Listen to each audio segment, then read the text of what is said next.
les marchés financiers avec IG Markets, CFD Trading. Bonjour, c'est Gilles du site boursicoté.com. Voici l'analyse technique des principales paires de devises du marché Forex, ainsi que l'analyse des matières premières, l'or et le pétrole. Nous sommes le mercredi 17 août 2011 et aujourd'hui nous avons une continuité dans la tendance haussière que nous décrit l'euro-dollar, sauf que bien au niveau de l'euro-dollar, hier je vous avais dit que ce support, on allait voir pour le laisser par rapport à la phase de consolidation que je vous avais signalé hier suite au retournement ici du MACD et de la zone surachetée, la phase technique surachetée que nous avions au niveau du RSI du stochastique. Alors on a bien eu une consolidation qui a commencé à se reprendre finalement bien dans la soirée d'hier, mais nous avons eu une petite rechute aujourd'hui. Alors ce qui nous permet de constater que ce support n'est pas vraiment significatif puisqu'on est vraiment largement venu enfoncer ce support. Donc on va le déplacer sur ces deux plus bas qui correspondent un peu mieux à ce qui se passe, et donc là malgré une petite attaque on voit que quand même ce support est nettement plus significatif que la manière dont il était tracé précédemment. Donc ce que l'on peut constater, c'est qu'ici la phase de consolidation s'est terminée. On a eu cette bougie qui nous a donné une violente reprise. Alors là on est reparti en phase de hausse. On est venu ici un petit peu se tasser sur la Bollinger supérieure. On est redescendu légèrement. Alors ce mouvement ici nous permet de valider un signal gagnant par rapport à ce qui est donné sur les analyses euro-dollar. Puisque les analyses écrites sont assorties de signaux de trading sur breakout. Alors on va détailler ça. Donc le signal était à 1,4480, donc on voit ici qu'on a eu une montée sur 1,4480, donc on a cassé. Donc sur ce signal, le stop se situe à 1,4455, 25 points plus bas. On voit bien que là les 1,4460 n'ont même pas été touchés, donc on est pas revenu sur cette zone. Pourtant il y avait un risque puisqu'on avait ici un overlap possible qui aurait pu venir se poser juste sur les 1,4455. On a continué à monter sans venir chercher l'overlap, donc on était sur un mouvement assez puissant, mais pas assez pour venir valider l'objectif total, puisque ici à 1,4505 nous sommes venus, non ça s'est même fait plus tôt, puisqu'on a eu ici, donc 1,4505 on a financer le stop, donc on est reparti suite à ce mouvement, mais on n'a pas réussi à monter assez haut pour aller chercher les 1,4530, et ensuite les cours sont redescendus, validant le stop. Donc pour ceux qui jouent le stop financier, donc les 25 points comme objectif de trade, ce signal est gagnant. Par contre pour ceux qui jouent le stop financé, et donc le trade en entier, le signal est neutre, puisque lorsque l'on finance le stop, on sait que l'on peut ressortir maximum avec dans le pire des cas, avec un trade neutre. Donc pour ceux qui sont sortis avant, par exemple juste sous le point bas ici pour valider une loi de dos, ou encore sur une dynamique de support haussier qui aurait pu par exemple prendre les précédents plus hauts, donc vous êtes sorti à peu près dans cette zone là. Vous avez aussi fait un signal gagnant, donc si vous avez appliqué ce genre de stratégie, puisque je vous rappelle que le stop financé est plus là pour vous aider à trouver des points de sortie optimum par vous-même, plutôt que de vous donner des trades clés en main. On sécurise le trade avec un stop financé, et ensuite en remontant le stop sur des points clés que l'on trouve par ses propres analyses, on arrive à avoir des sorties qui seront forcément gagnantes à partir du moment où on remonte le stop sur un signal haussier. Voilà, revenons à l'analyse du jour en unité de temps 4 heures. Donc on voit qu'on est venu ici chercher le support que nous avons repositionné. On est venu ici se tasser un petit peu sous la bande de Bollinger, et puis on est redescendu. Alors vous voyez encore une fois les bandes de Bollinger, elles nous ont donné un beau signal hier, donc j'ai oublié de vous en parler. Ça c'est ce que j'appelle les signaux hors bol. Donc là on avait toutes les conditions requises, puisqu'on avait un RSI quasiment suracheté, stochastique suracheté aussi, et donc lorsque l'on a une bougie entière comme ça qui sort de la bande de Bollinger, on attend un retournement du MACD, et en général on a une consolidation qui va dans l'autre sens. Je sais que vous êtes quelques-uns à jouer ce genre de signal, plus sur le CAC que sur l'euro-dollar, mais vous voyez que même sur les devises, ce genre de signal fonctionne assez bien. Donc pour la continuité du signal, tant que nous sommes ici sur ce support, on pourra essayer de venir chercher une continuité haussière sur sur donc la résistance et donc qui délimite le haut du trend. Attention, on commence à arriver sur des plus hauts qui ont du mal à être dépassés, hein. On a déjà réussi à casser ce dernier. Je vous rappelle que l'objectif premier est la zone des 1,4540 qui correspond au plus haut que nous avions eu ici fin juillet. Et après donc pour aller plus haut, eh bien on a 1,4580 et puis ensuite des précédents plus hauts qui étaient beaucoup plus anciens.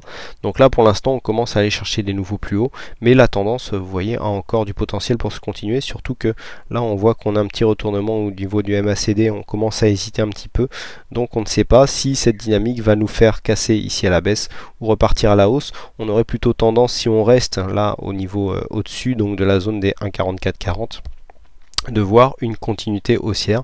Mais bon, attention ici, ce doji en croix inversée est quand même un beau signal baissier. Donc là, beaucoup d'antagonisme, hein, dans ces mouvements.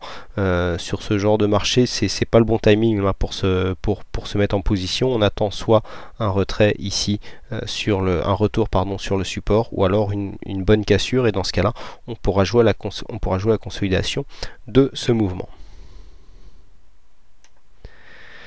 On passe tout de suite au câble, donc le câble qui intensifie sa montée puisqu'on sort du trend par le haut, ce qui est quand même une chose relativement rare. On a des indicateurs qui sont tous surachetés, donc le câble c'est livre sterling contre dollar américain, hein, je précise. Donc là ici on voit que nous venons caler juste sous la résistance des 1,6586, mais que vu la dynamique, alors attention, on est quand même en surachat, on pourrait venir réintégrer le trend avant de casser cette résistance. Donc là, si on joue l'overlap, on peut venir chercher les 1,6475 comme zone d'overlap et donc revenir sur cette zone pour repartir à la hausse, hein. Donc là ça donnera un bon potentiel. Par contre là, jouer la dynamique maintenant avec une situation technique en surachat, quand même, bon, ça peut marcher, hein, mais on a quand même moins de probabilité. Donc attention à ce genre de signal là. C'était intéressant par contre de jouer la cassure, hein, de cette résistance, hein, que je vous avais signalé hier, que c'était une résistance assez intéressante à passer puisqu'on avait eu plusieurs tests, hein, les 1,6475. La cassure s'est faite dans la journée et donc nous a donné, on a libéré une énorme énergie, hein, comme je le dis souvent, une résistance qui est souvent testée et qui est notamment sur des précédents plus hauts, hein. Là on voit, on avait un double top, hein, que je vous avais décrit, qui s'était inscrit là juste sous cette résistance. On était descendu, ensuite on est remonté, on a retesté cette résistance, on a retesté encore une fois juste avant la cassure. Donc en général, lorsque l'on teste plusieurs fois cette résistance, hein, je rappelle que cette résistance a quand même été le haut du range pendant un bon petit moment. Lorsque l'on casse, eh bien on libère une grosse énergie, hein. Donc c'est ce qui explique un petit peu cette sortie haussière du trend, hein, que nous observons maintenant. Par contre, la prochaine résistance ici des 1,6586 sera peut-être plus difficile à passer, mais on voit qu'elle est encore significative puisque cette grande bougie, même si elle est très dynamique, eh bien s'est arrêtée juste sur cette zone puisqu'on a un plus haut ici à 1,65,846, alors que j'ai une résistance ici qui est notée à 1,65,86, hein. La résistance était déjà là sur le graphe d'hier, donc on voit qu'elle a conservé toute sa cohérence. Pas grand chose à dire sur le dollar yen, on est toujours dans cette phase de stabilité, donc on descend un petit peu d'un étage, hein, puisque hier je vous avais décrit un support intermédiaire aux alentours des 76,60 il me semble. Donc là on descend un petit peu, on va peut-être venir chercher ici les 76,30 qui constituent un support qui correspond au précédent plus bas ici, et puis qui avait testé précédemment, qui correspond aussi au plus bas donc de la phase haussière. On est vraiment baissière, pardon. On est vraiment ici dans une phase neutre, hein, donc peu de choses à faire sur le dollar yen. On peut très bien venir jouer un retour de mouvement haussier au contact ici de ce support, mais on voit que les indicateurs nous donnent que très peu d'informations. On a bien un stochastique qui est survendu, mais bon, quand on connaît la réactivité du stochastique, vous voyez les bandes de Bollinger, hein, comment elles sont étroites, ça démontre vraiment qu'il n'y a pas une grosse tendance sur cette paire de devises. Personnellement, c'est pour l'instant un support duquel je reste à l'écart. L'or enfin qui continue à remonter. Alors l'or, hein, que je vous signale depuis quelques jours comme ayant un mouvement assez particulier, puisqu'on a une hausse des marchés actions alors que l'or monte en si. C'est assez bizarre hein, puisqu'on a vu cette hausse de l'or ici lorsque nous avions un mini crack boursier sur les marchés actions. Là on est venu consolider sur les 50%, on commence à remonter. C'est pas très bon signe pour les marchés actions. Ceux qui ont suivi mon conseil sur Analyse du CAC de venir regarder l'analyse de l'or et du pétrole, bien c'est un peu ça que je voulais vous expliquer, c'est que l'or remonte alors que les marchés actions remontent aussi. Normalement, dans la situation actuelle, ce n'est pas très normal. Alors attention, il s'agit peut-être de mouvements de couverture hein, pour des gens qui ont pris le rebond sur le marché action et qui commencent à se couvrir donc avec de l'or en anticipant que si les marchés rechutent, eh ben, l'or pourrait continuer à augmenter puisque la dynamique haussière est relativement forte. Donc attention, cela pourrait être un mauvais signe donc, pour les marchés actions. Par contre, pour ceux qui tradent l'or en directionnel, eh bien là on voit qu'on a un retournement sur les 50% et que l'on s'approche d'une possible cassure des 1815,50 qui correspond à dollar l'once, qui correspond donc à un précédent plus haut. Donc si on cassait ici cette zone, eh bien on aurait une dynamique haussière qui reprendrait sur le métal jaune. Attention toutefois au surachat hein, qui est en train de se développer ici puisqu'on voit RSI à la limite de sa zone. Surachat sur le stochastique, par contre très peu d'amplitude au niveau du MACD, donc on pourrait se retourner aussi au contact de cette résistance. Et enfin on termine par le pétrole qui rentre dans un mouvement relativement neutre, puisque suite à la cassure ici de support haussier, on est bien venu tester la résistance hein, comme ancien support, et puis là on s'écarte, mais pour l'instant pas de baisse, donc on est quasiment en range hein, entre 85-50 et ici un plus haut à 89, donc on oscille entre ces zones, mais on aurait plutôt un biais négatif sur la poursuite du mouvement, puisque suite à ce mouvement haussier on constate une perte de dynamique. Et donc perte de dynamique suite à un mouvement haussier, on a plus de chances normalement de retrouver un mouvement à la baisse, ce qui irait dans le même sens que le mouvement que nous avons sur l'or et qui pourrait donc prévoir une rechute des marchés actions. Voilà ce que l'on peut dire sur ces principales donc devises forex et matières premières. Il ne me reste plus qu'à vous souhaiter à toutes et à tous une bonne soirée, bonne chance dans vos trades et je vous donne rendez-vous dès demain pour